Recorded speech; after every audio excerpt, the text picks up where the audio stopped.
सवाल ये था कि हजरत अत्तहियात से पहले बिस्मिल्लाहिर्रहमानिर्रहीम पढ़ें या दुरूद इब्राहिमी से पहले पढ़ें। तो देखिए कि बिस्मिल्लाहिर्रहमानिर्रहीम पढ़ने के मुतालिक हमारी एक पूरी क्लिप है, आप उसको देख सकते हैं। ना आप अत्तहियात से पहले बिस्मिल्लाहिर्रहमानिर्रहीम पढ़ सकते हैं और ना ही दुरूद इब्राहिमी से पहले पढ़ सकते हैं। आपको बिस्मिल्लाह सिर्फ और सिर्फ सूरह फातिहा से पहले पढ़ना है और सूरत मिलाने से पहले पढ़ना है। उसके अलावा नमाज में कहीं भी आपको बिस्मिल्लाहिर्रहमानिर्रहीम पढ़ने की इजाज़त नहीं है। अगर किसी ने इस तरह पढ़ा तो उस पर सजदे सहव वाजिब हैं, क्योंकि नमाज में सूरह फातिहा से पहले बिस्मिल्लाह पढ़ी जाती है और सूरत से पहले बिस्मिल्लाह। उसके अलावा नमाज में कहीं भी आप बिस्मिल्लाह नहीं पढ़ सकते हैं। बिस्मिल्लाह कुरान की एक आयत है, सिर्फ और सिर्फ क़याम में ये 2 जगह पढ़नी है। उसके अलावा नमाज में आप कहीं भी कुरान नहीं पढ़ सकते हैं। दूसरा सवाल ये कि हजरत नापाक बिस्तर पर सोना क्या गुनाह है?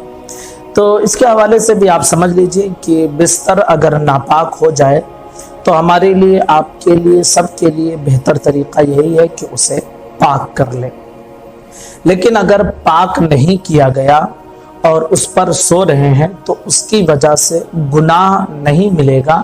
अलबत्ता नापाक बिस्तर पर सोना ये मुनासिब नहीं है, बेहतर तरीका नहीं है। गुनाह तो नहीं मिलेगा लेकिन नापाक बिस्तर पर सोना ये मुनासिब नहीं है। तीसरा सवाल कि नमाज में अत्तहियात की जगह क्या दुरूद शरीफ पढ़ सकते हैं तो नमाज होगी या नहीं?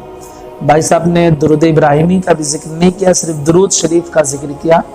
तो देखिए नमाज में क़ायदे उला में भी और क़ायदे अखीरा में भी, यानी जो पहला वाला कायदा 4 रकात में हम करते हैं 2 रकात के बाद, और फिर आखिरी वाला कायदा जो 4 रकात मुकम्मल करने के बाद करते हैं। और अगर 2 रकात की आपने नियत बांधी है तो दूसरी रकात पर जो कायदा करते हैं यही आपका कायदे अखीरा भी होगा। तो नमाज में जब हम कायदा करते हैं तो कायदे में अत्तहियात का पढ़ना ये वाजिब है। यानी मतलब ये कि अत्तहियात को आप छोड़ नहीं सकते हैं।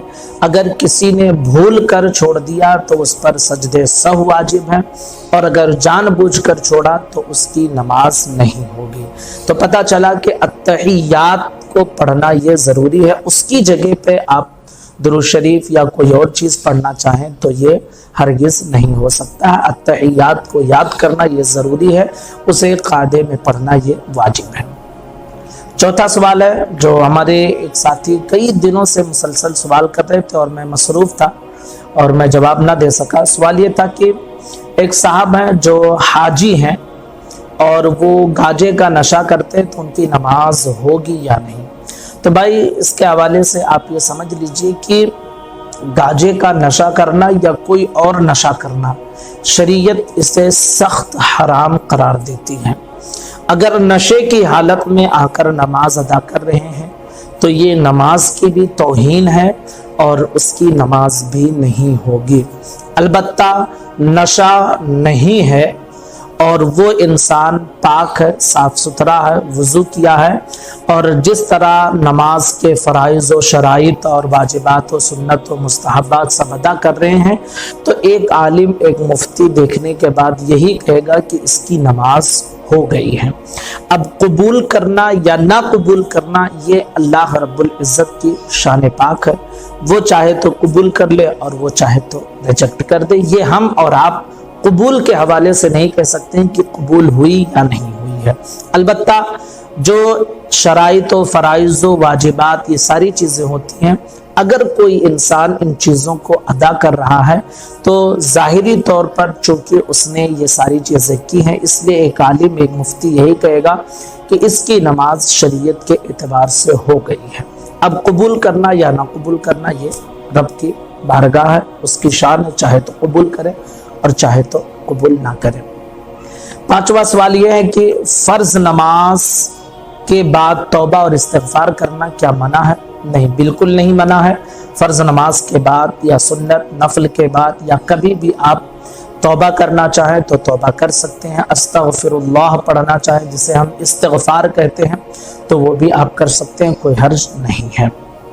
چھٹا سوال یہ ہے کہ انتقال کے کتنے دن بعد نیا کپڑا خریدنا چاہیے؟ دیکھیے کہ 3 دنوں کا سوگ منانے کی شریعت اجازت دیتی ہے۔ اب یہ شرعی طور پر کوئی متعین نہیں ہے، جس دن کسی کا انتقال ہو جائے تو چونکہ سوگ کا دن ہوتا ہے 2 دن 3 دن زیادہ زیادہ شریعت میں، تو اس میں لوگ نئے کپڑے وغیرہ نہیں خریدتے ہیں۔ اگر خریدے گا بھی کوئی تو کوئی گناہ نہیں ہے، یہ آپ سمجھ لیجئے، کوئی گناہ نہیں ہے، البتہ مناسب نہیں ہے، چونکہ گھر میں ایک میت ہے اور آپ نئے کپڑے خریدیں تو یہ مناسب نہیں ہے۔ جہاں تک شرعی مسئلہ ہے تو شریعت آپ اسی دن خریدنا چاہیں تو شریعت کوئی منع نہیں کرتی ہے، کوئی گناہ نہیں ملے گا۔